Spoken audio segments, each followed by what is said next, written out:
आजादी का अमृत महोत्सव।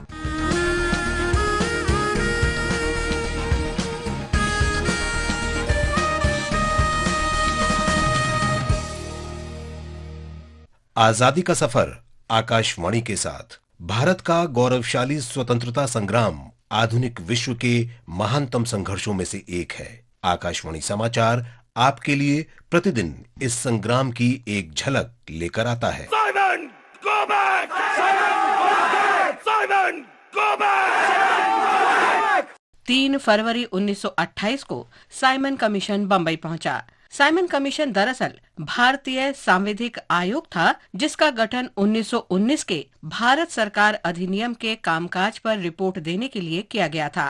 आयोग की इस यात्रा का उद्देश्य ब्रिटिश भारत में संवैधानिक सुधार का अध्ययन करना तथा इस तरह के और सुधारों का सुझाव देना था। जॉन साइमन और क्लेमेंट एटली की संयुक्त अध्यक्षता वाले इस आयोग में 7 सदस्य शामिल थे, जो सभी ब्रिटिश थे।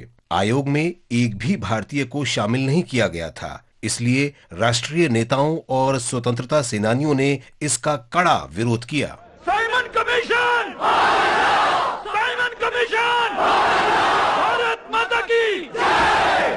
वंदे मातरम! वंदे मातरम! 1927 में मद्रास में आयोजित भारतीय राष्ट्रीय कांग्रेस के वार्षिक अधिवेशन के दौरान आयोग का बहिष्कार करने का निर्णय लिया गया। आयोग के भारत आगमन पर पूरे देश में हड़ताल की गई। आयोग के गठन की निंदा करने के लिए देश भर में बैठकें भी आयोजित की गईं।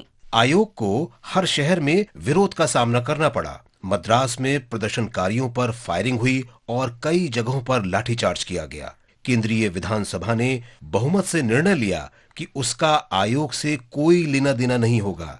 पूरे देश में साइमन वापस जाओ के नारे गूंजने लगे। लखनऊ में गोविंद बल्लभ पंत पुलिस के लाठीचार्ज में घायल हो गए और जीवन भर के लिए अपंग हो गए।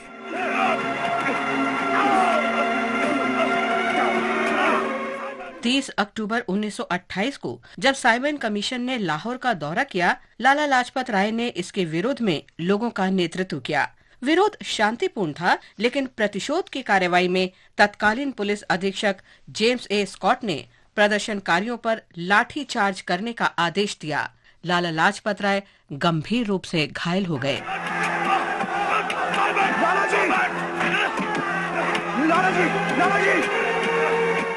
इसके बावजूद उन्होंने चिकित्सा सहायता पहुंचने से पहले ही वहां एकत्र लोगों को संबोधित किया और कहा कि उन पर किया गया ये क्रूर प्रहार ब्रिटिश भारत के ताबूत में अंतिम कील साबित होगा।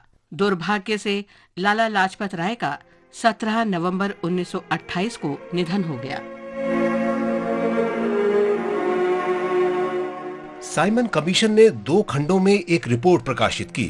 इसने भारत में प्रांतीय स्वायत्तता का प्रस्ताव रखा, लेकिन केंद्र में संसदीय जिम्मेदारी का प्रस्ताव खारिज कर दिया। ब्रिटिश सरकार ने भारत में साइमन कमीशन के विरोध को देखा और ये कहकर लोगों को शांत करने की कोशिश की कि भविष्य में इस तरह की किसी भी कवायद में भारतीयों की राय को ध्यान में रखा जाएगा। बाद में ब्रिटिश सरकार ने भारत में संवैधानिक सुधारों पर चर्चा के लिए लंदन में गोलमेज सम्मेलन आयोजित किए।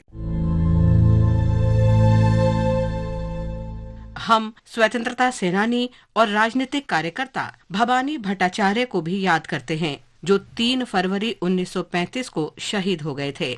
भवानी भट्टाचार्य का जन्म 1914 में ढाका जिले के जोयदेवपुर गांव में हुआ था, जो अब बांग्लादेश में है। वो बंगालियों के क्रांतिकारी आंदोलन से जुड़े थे और ढाका में श्री संघ क्रांतिकारी समूह में शामिल हो गए।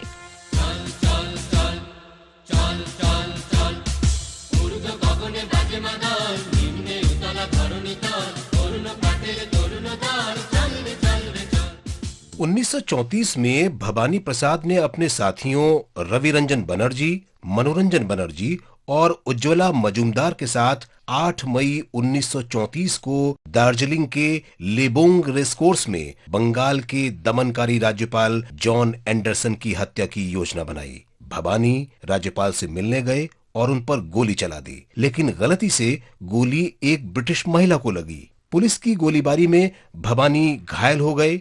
उन्हें गिरफ्तार कर लिया गया और जेल में डाल दिया गया।